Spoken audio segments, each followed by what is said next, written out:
Gazipur city কর্পোরেশনের ৬ নম্বর ওয়ার্ডের কাশিমপুর এলাকায় উদ্বোধন হওয়ার আগেই ধসে পড়েছে আঞ্চলিক সড়কের অর্ধেক অংশ। আমরা একটু বর্তমান অবস্থা দেখতে চাই। সহকর্মী পলাশ প্রধান সেখানেই আছেন।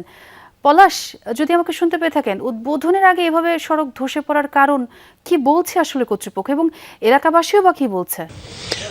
ছোঁয়া হলো রাত্রিকালীন ঘুমানোর পর স্থানীয়রা সকালে এসে দেখে মূলত এই ঘটনাটি ঘটেছে। তবে এখন যে চিত্র সেটি একটু দেখানোর চেষ্টা করি। বিভিন্ন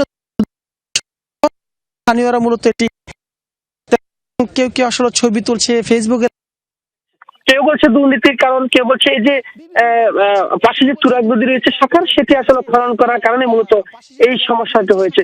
তবে কিছুক্ষণ আগে এখানে একজন স্থানীয়র সাথে কথা বলছি, তিনি যে বিষয়টি বলছিল যে এখানে আসলে ৫ই আগস্টের পর কোনো কর্তৃপক্ষ আসলে তেমন কোনো সক্রিয় না থাকার কারণে মূলত এখানে কোনো দেখভাল বা এখানে যে কার্যক্রম যে রয়েছে সেটিতে আসলে ব্যাপক পরিমাণে দুর্নীতি হয়েছে এমনটি বলছে। তবে কর্তৃপক্ষ যেটি রয়েছে গাজীপুর সিটি কমিশন, তাদের সাথে কথা বলছি, তারা বলছে এটি একটি তদন্ত কমিটি হয়েছে, সেই বিষয়টি আসলে দেখভাল করছে এখানে কোনো দুর্নীতি রয়েছে কিনা বা দুর্নীতির কোনো ছাপ রয়েছে কিনা সেই বিষয়ে আসলে তারা দেখভাল করছে। সেটি আসলে পরিশেষে আসলে তদন্ত কি আসে সেটি আসলে জানানো যাবে। তবে এই যে চিত্রটি, সেই চিত্রটি কিন্তু আসলে এখানে যে পরিমাণে আসলে মানুষ বিভিন্ন প্রান্ত থেকে এসে দেখছে, সেই তাদের সাথে আমরা কথা বলছি। আমরা একটু তাদের সাথে, আরো কিছু রয়েছে, আমরা তাদের সাথে একটু কথা বলার চেষ্টা করি।